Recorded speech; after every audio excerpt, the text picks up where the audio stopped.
and then meets and deliberates on what the best course of action is. So here is just a list of what can happen. You also, I believe, read about these typical course of action in the articles. So here we are going to go to the Board of Nursing website. Oh, look, I have a current active license. I did let it expire twice, you can see there.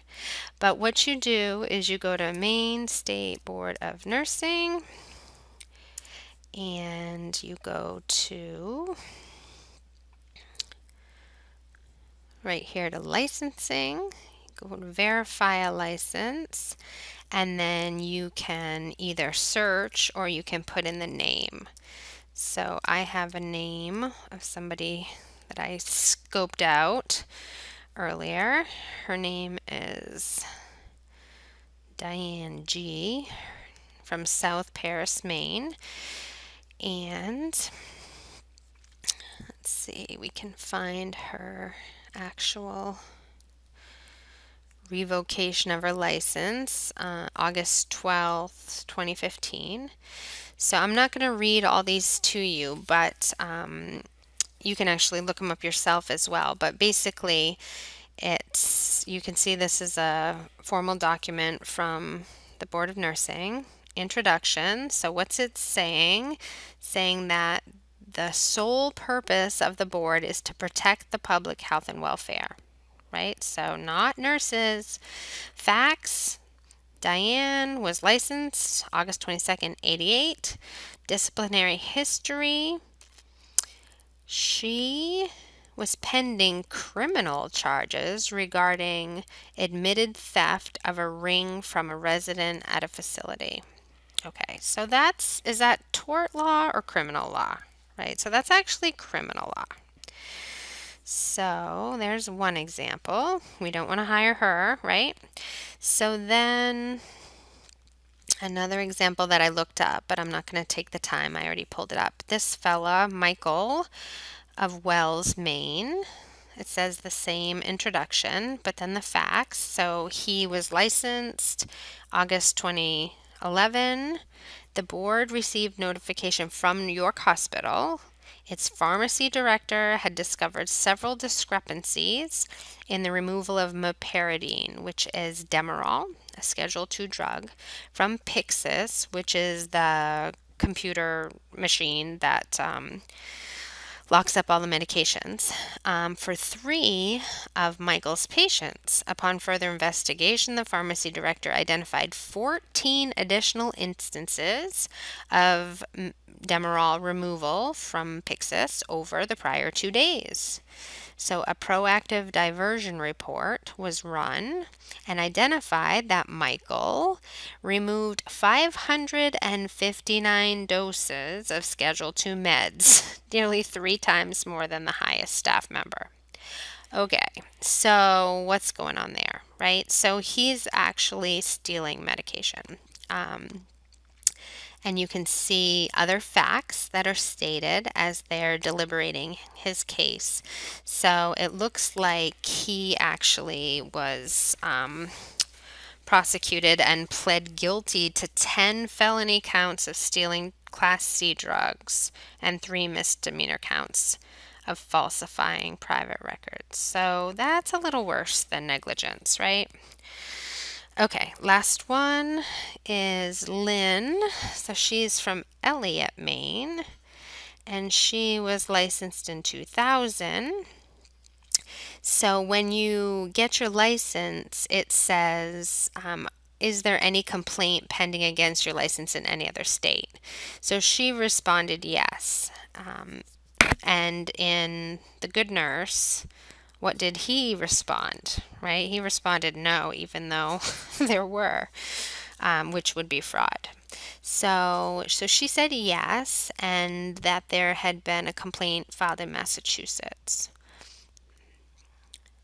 So what is it saying? So the complaint was still pending in her 2-year cycle. So the Massachusetts Board of Nursing issued its decision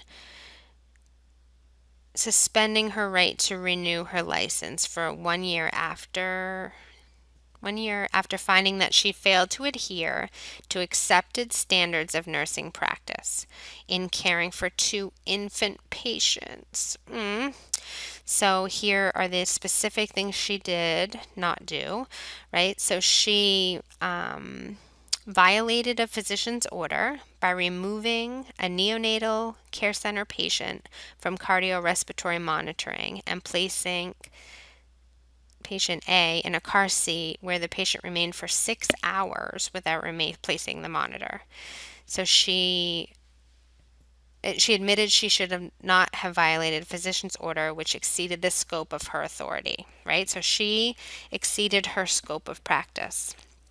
And then example B is she failed to feed a patient for 7.5 hours, constituting malpractice and neglect.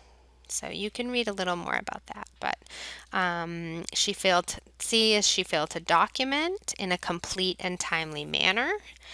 And D, let's see, she failed to indicate that there were late entries. She made late entries, and so poor documentation. And then E, it says, should she petition for termination of her suspension, she must provide documentation that satisfactorily demonstrates her ability to practice nursing in a safe and competent manner. So I find these very interesting, and as you saw, you can look up anybody you want.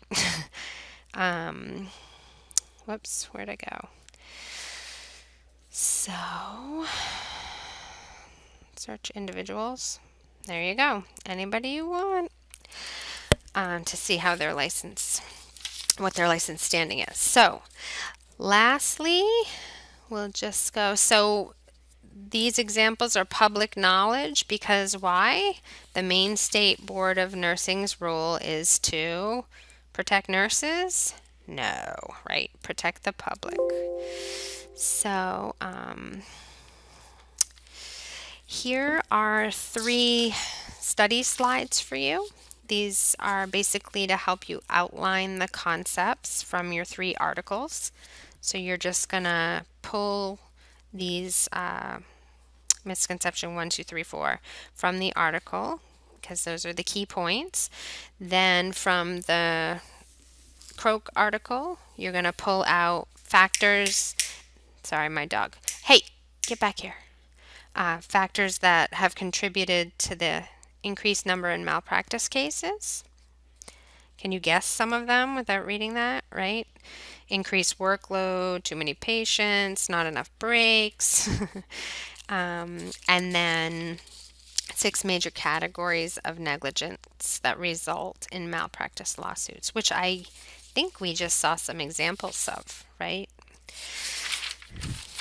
And reducing potential liability. Oh, look, there's 4 practice slides for you. So the next few weeks, I'm not sure when you'll watch this, but this week on the 9th, we're going to talk about communication and culture. Next week on the 16th, we're going to talk about environmental health promotion and ethics. And then the 23rd, we'll have test number, it's supposed to be 2. I apologize for that. I will give you, as usual, the blueprint, the quizzes and answer keys. Ask me if you have any questions, either in class or by email. And after exam number 2 on the 23rd, we're going to watch a documentary, and I will bring some delicious popcorn. Thanks for listening.